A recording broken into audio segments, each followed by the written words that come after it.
Assalamualaikum warahmatullahi wabarakatuh. Alhamdulillah bi syari'atid din ad-dinul Islam alladzi ja'a bihi sayyiduna Muhammad. Allahumma shalli wa sallim alaihi. Isyadatil bashar fi ma'azihim wa ma'adihim. Wassalatu wassalamu ala asrafil anbiya'i wal mursalin abdika sadiqil wa'dil amin.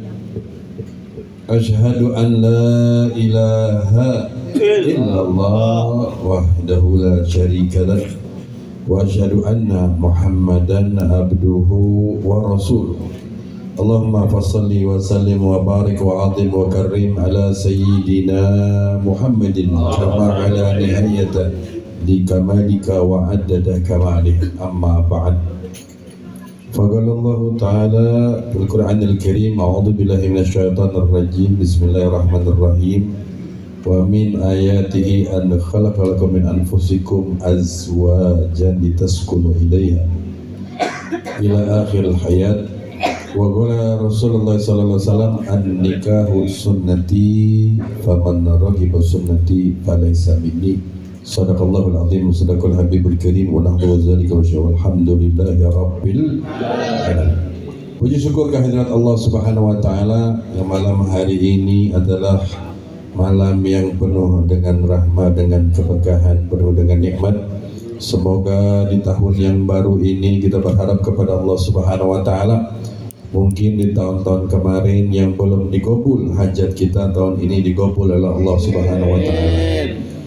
Maka dari itu kita bersyukur atas nikmat yang besar, adalah satu nikmat yang paling besar. Asyukru ala nikmatin nikmatun. Bersyukur dalam satu nikmat adalah satu nikmat yang susah didapatkan kecuali dengan orang yang benar-benar bersyukur atas nikmat tersebut. Termasuk pada malam hari ini adalah bentuk nikmat yang besar yang diadakan acara tasyakuran oleh Sahibul Hajah, Sahibul Bait dalam menyambut anugerah yang besar, ya, menjunjung keberkahan sunnah Nabi, yaitu pernikahan yang besok hari tanggal 5 akan digelar pernikahan anaknya. Mobil khusus salam hormat ta'zim saya kepada Sahibul Bait, saya punya sahabat Bapak Haji Roki sekeluarga. Kita doakan semoga keluarganya sakinah mawaddah warahmah. Sebentar lagi anaknya yang akan melakukan akad nikah dilamar, insyaallah menjadi rumah tangga juga sakinah mawaddah warahmah. Dan insyaallah anak istrinya menjadi anak istri yang saleh dan salehah. Wa akhrij minkuma, dan dikeluarkan dari kedua belah mempelai yaitu yang baik-baik. Amin ya rabbal alamin. Salawat dan salam kita tujukan kepada manusia mulia yang membawa syariat menjadi mulia, termasuknya malam hari ini, termasuk pernikahan adalah syariatnya yang disunnahkan. Bahkan sebagian ulama, sunnah ini sunnah muakkad, sunnah yang diwajibkan, karena pernikahan itu terhindarnya manusia daripada perzinahan. Kalau udah nikah masih zina berarti kebangetan, kalau kurang dikasih tambah sama Allah, ya. Maka dari itu salawat dan salam kita tujukan kepada beliau. Semoga kita semua kehadiratnya tergolong daripada umat yang mendapat syafaat kelak nanti di yaumil kiamah. Maka dari itu marilah sama-sama kita wajibkan diri kita salawat kepada Nabi Muhammad SAW, sebagaimana Allah telah berfirman, innallaha wa malaikatahu yusholluna 'alan nabi ya ayyuhalladzina amanu shallu 'alaihi wa sallimu taslima. Allahumma shalli wa sallim wa barik alaihi. Mungkin tadi telah pembacaan diawali, mungkin pembacaan tahlil sudah, ratib sudah, ratib langsung Maulid Nabi Muhammad SAW. Semoga baca-bacaan yang tadi yang kita tujukan tahlil kepada almarhum dan almarhumah, Allah sudah sampaikan, Allah jadikan kuburnya raudhah min riyadil jannah. Dan pembacaan maulid adalah pembuka pintu keberkahan. Di dalamnya adalah banyak maulid, mungkin tadi dibacakan qasidah-qasidah. Kita minta kepada Allah semoga rumah ini, tempat ini, bihadzal makan anzalur rahmatan minallah bi barakati sayyidina Muhammad SAW. Salam hormat ta'zim saya kepada tuan-tuan guru, di antaranya saya tidak bisa sebutkan semua. Ada tadi yang telah memberikan mau'izah hasanahnya Bapak Ki Hadi Nikmat MPD. Ada juga saya punya orang tua Al-Mukarram Ustaz Ahmad Dasuki, ada Ustadz Mar'adi Ketua Majelis Al-Asyikin, yang saya punya sahabat Ustadz Amin tumben ada ini, biasa sibuk banget beliau ya, dan juga Panglima Al-Asyikin Bapak Haji Agus ya. Saya nggak telepon dia sengaja biar daripada dakdikduk ya. Ustadz Amin juga tadi nanya udah sampai mana, saya kagak jawab, emang sengaja ya. Kalau Haji Rocky yang undang saya jawab tadi sore ya. Jadi daripada ngambek repot Pak ya kan. Juga ada semua, ada ketua DKM Musola saya punya abang Bapak Haji Asna, ketua LMK Bapak Bizan, ketua RW Bapak Haji Mardani. Ini Masya Allah nih, kalau maulid besok nyawer lagi Pak. Jangan nggak nyawer lagi ya, jangan dangdutan aja ntar kita sawer ya.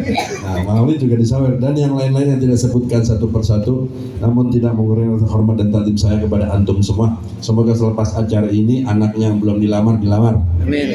Anaknya yang anak perjaka belum ada kerjaan dikasih kerjaan. Amin. Kalau bapak-bapak yang masih kurang bolehlah mindok lagi kalau berani.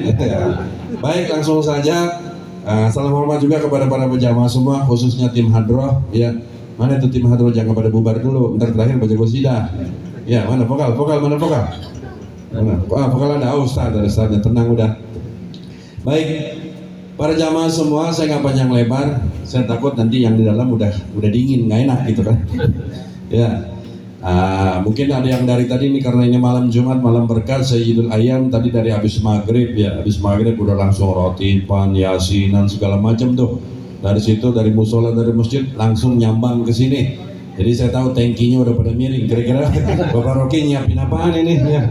Ya. Pokoknya apapun yang disiapkan ini nikmat dari Allah Subhanahu. Nanti ini pisang boleh dibawa pulang kan Haji Rocky ya? Jangan didiemin. Ada bawa kantong plastik enggak? Ya. Pokoknya bawa pulang aja, orang boleh disiapin, ini halal. Jangan kayak tetangga kita yang belono. Ya enggak? Orang bikin tahlilan kematian, ini ngapain sih pakai tahlilan? Pakai siapin makanan. Nah, dia yang bego. Pak, kalau bikin acara, kenapa ini ada ginian? Ini memang nggak disunahkan sama Nabi. Ya, kagak disunahkan. Ini ajaran ulama. Supaya ini ada gini-ginian, ini ada makanan, ntar ada nasi yang keluar, apa bisa kita bawa pulang. Itu ajaran ulama kita, karena Nabi ngajarin kita jangan, kalau butuh dengan seseorang kita jaga daripada keikhlasan orang. Itu bukan yang datang disiapin nih, orang tahlilan kagak disiapin apa-apaan gitu. Kita yang punya tuan rumah, lalu kalau datang kenapa lu nyup-nyup? Tahu nyup-nyup cebetut, orang terus nyup-nyup cebetut aja. Lah habis rokok-rokok acan kagak ada, kopi kagak ada. Yang tuan rumah yang ngundang lu berarti kagak ikhlas. Bukan begitu Pak. Kalau saya berikan, emang gua kagak ikhlas, emang kenapa?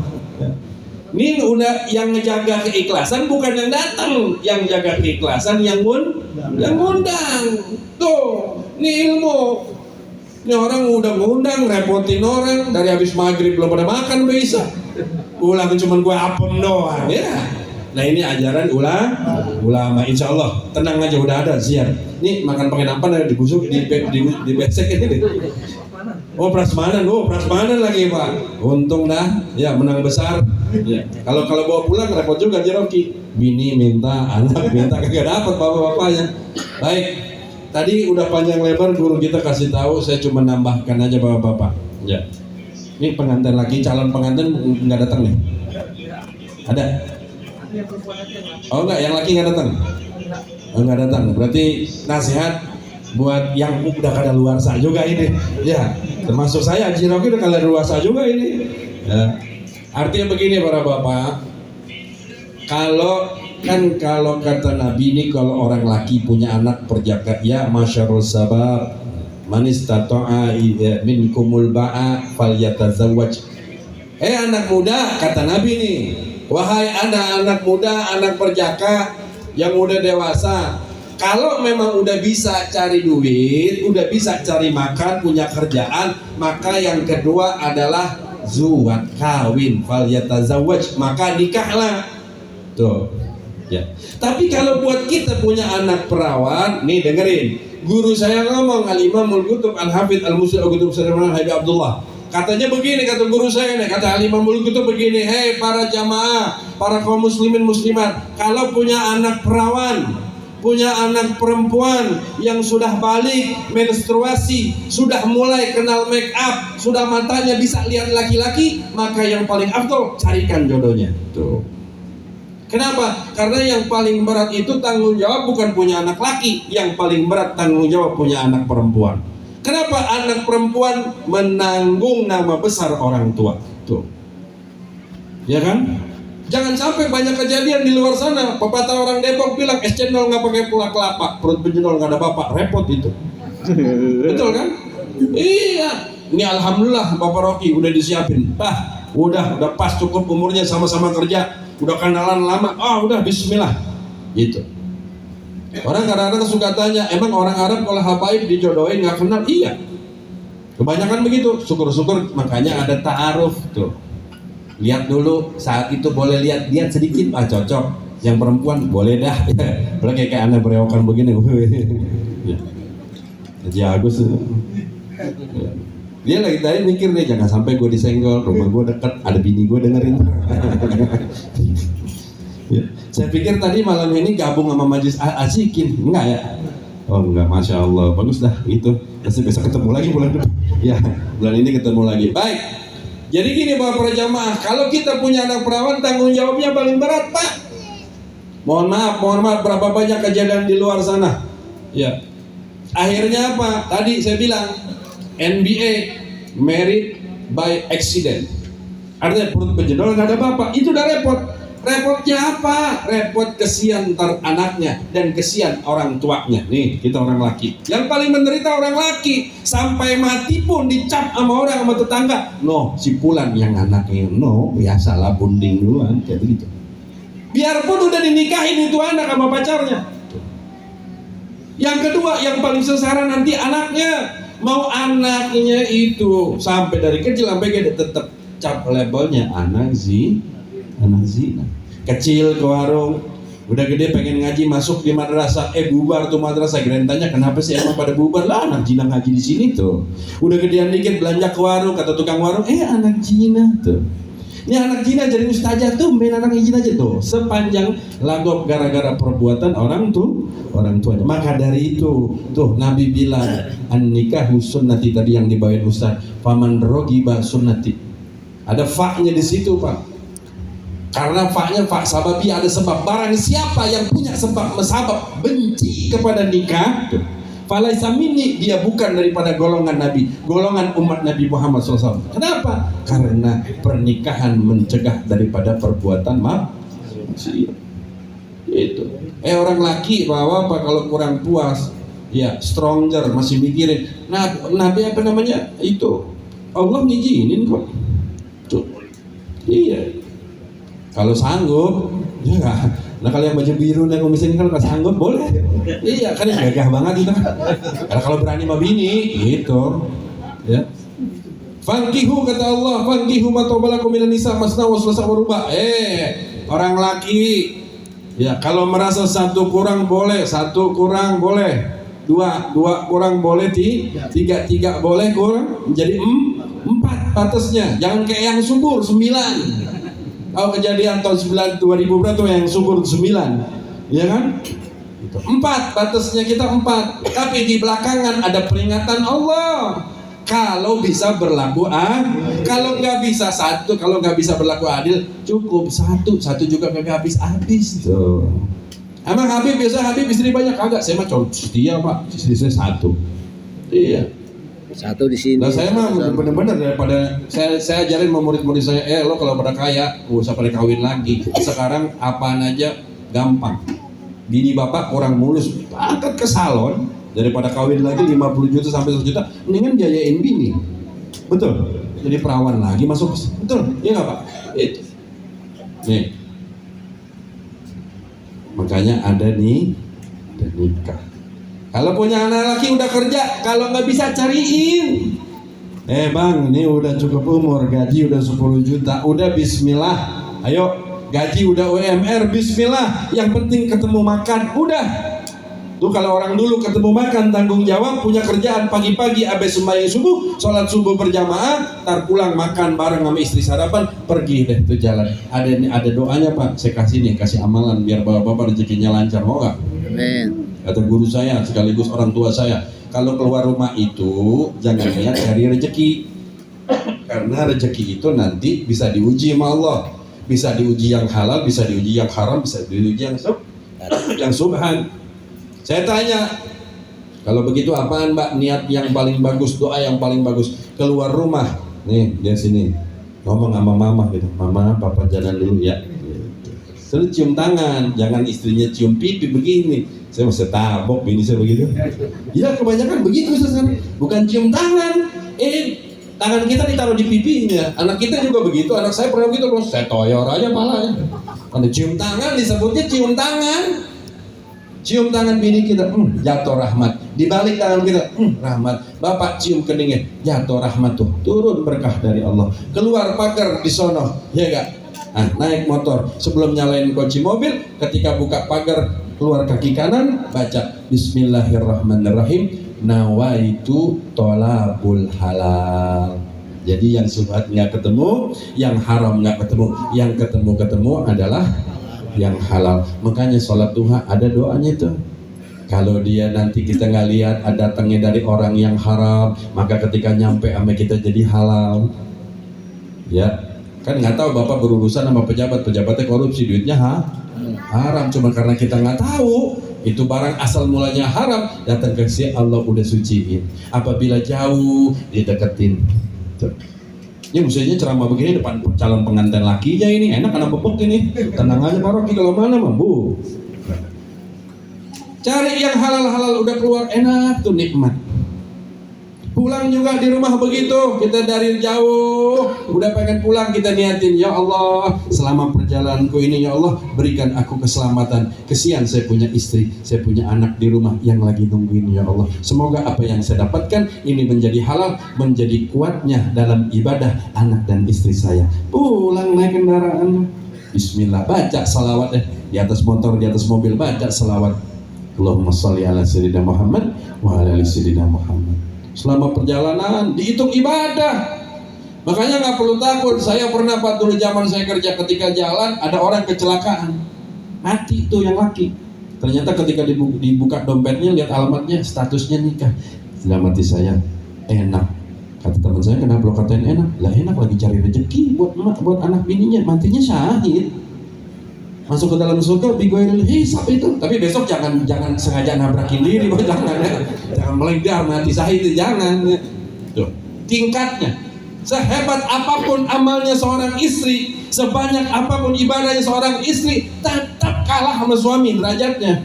Tetap kalah. Apalagi Haji Rocky udah kasih besok ijab kabul. Ya. Saya nikahkan kamu wahai anak yang berkah. Gitu kan?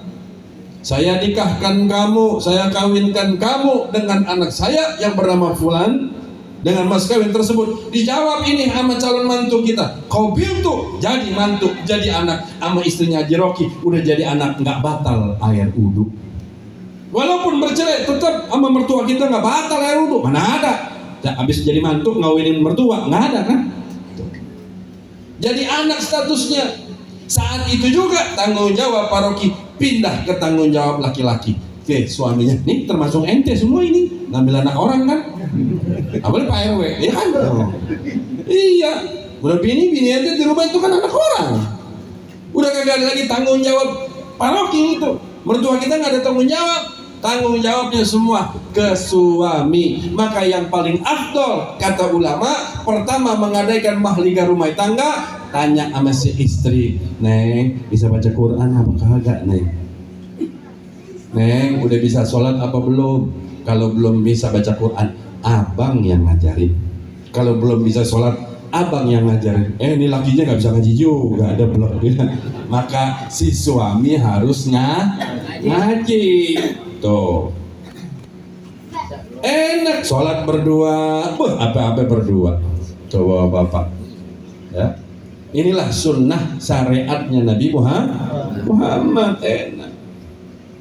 Tadi dibahas lagi sama Ustaz, wa min ayatihi an khalaqalakum min anfusikum azwajan. Azwajan di situ bukan mufrad, bukan tunggal, tapi jamak. Ya.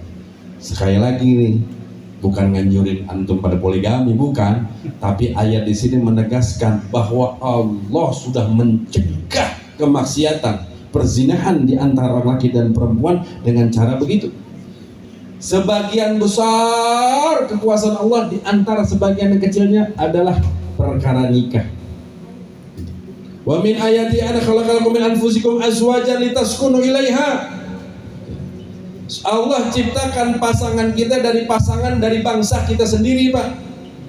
Makanya haram kalau orang kawin sama kuntilanak, nggak boleh tuh. Perempuan kawin sama jin nggak boleh, tapi ada gitu. Ada beneran. Apalagi sekarang tuh di bioskop pengantin iblis. Haram, nggak boleh. Artinya di sini Allah udah ciptakan kita kawin dengan bangsa manusia, azwajan dengan perempuan, laki-laki dengan perempuan, perempuan dengan laki-laki. Haram kawin laki sama laki, perempuan sama perempuan. Kenapa? Tidak terjadi mawaddata warahmah, nggak bakal terjadi. Ya kalau laki sama laki berantem dulu berapa kali ganti tempat tidur, betul kan? Tapi kalau Nabi Lut nggak kelar sampai sekarang. Itu penyakit, hati-hati. Punya anak laki-laki yang ganteng, yang baby face, perlu dicari dia mainnya kemana. Jangan-jangan di rumah gagah, di luarnya monek, Pak. Banyak tuh yang begitu tuh.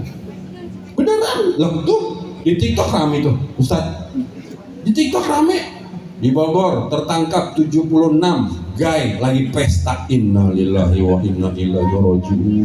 Di Bogor kemarin terjadi, Jakarta Selatan 56. Ini penyakit. Makanya benar tuh kata Nabi, ya masyarul syabab, wahai anak-anak muda, kalau udah bisa cari rezeki, kawinin, Pak. Dia belum tahu, belum ada laki-laki yang takut sama perempuan, cariin jodohnya. Teng anak kita, ayo. Nih habaib begitu. Lu udah bisa ceramah, udah bisa cari duit dan ngajar, ayo cari. Nah, rumah Habib Ono, lihat tuh anaknya suka apa kagak. Begitu. Kan ada laki-laki yang kemayu, takut ya. Kalau ini mah waduh garong. Itu Bapak. Ya. Litaskunu ilaiha wa ja'alna bainakum mawaddata warahmah. Nah, pernikahan itu kalau udah di yang lain berlainan sifat, berlainan kontur, berlainan adat, kalau udah dijadiin satu atas nama cinta, mahlaikai rumah tangga yang halal, sakinah mawaddah, enak semuanya. Yang terakhir pengen saya sampaikan Bapak, gimana sih caranya kiat rumah tangga yang sukses? Kalau di pengantinnya saya ceramain enak ini. Kalau saya diajarin, guru saya diajarin orang tua saya, kalau mau sukses apa kerjain berdua. Apalagi kalau pengantin baru kan enak banget kan. Nah kalau udah punya anak sama, saya sampai bini saya begitu, Pak. Bini saya kalau saya ceramah dia nggak ikut, pulang malam dia nggak bakal makan, nungguin saya dulu biar makan bareng. Saya juga begitu. Kalau bini saya lagi keluar ada urusan, bawa anak saya makannya taran aja nunggu bini pulang. Jadi apa-apa berdua, sholat berjamaah enak, makan sepiring berdua, masya Allah. Gitu. Kalau ada apa-apa saling jujur. Ya, kalau ada jujur, saling asah, saling asuh. Yang perempuan juga begitu, tergantung istri bapak. Kalau sering cembetut berarti jangan salin bini kita, jangan-jangan ada apa-apa sama kita. Betul? Itu. Maka dari itu, kalau mau rumah tangga kita, baik yang baru dan yang sudah kadaluarsa, mau rumah tangga kita sakinah mawaddah, jawabannya cuma satu, ikutin syariat Nabi Muhammad, ikutin syariat Islam, insya Allah kita berjalan di dalam thariqahnya Nabi Muhammad, thariqah Islam, insya Allah rumah tangga kita sakinah mawaddah warahmah, rumah tangga kita jadi berkah. Amin ya Rabbal. Ini aja yang bisa sampaikan. Ya, amalan yang tadi jangan lupa keluar rumah RW itu. Ya, nawaitu tolabul halal, keluar bismillah, insyaallah dapat rezeki yang halal yang thayyib. Adanallahu wa yakum. Wassalamualaikum warahmatullahi wabarakatuh. Waalaikumsalam.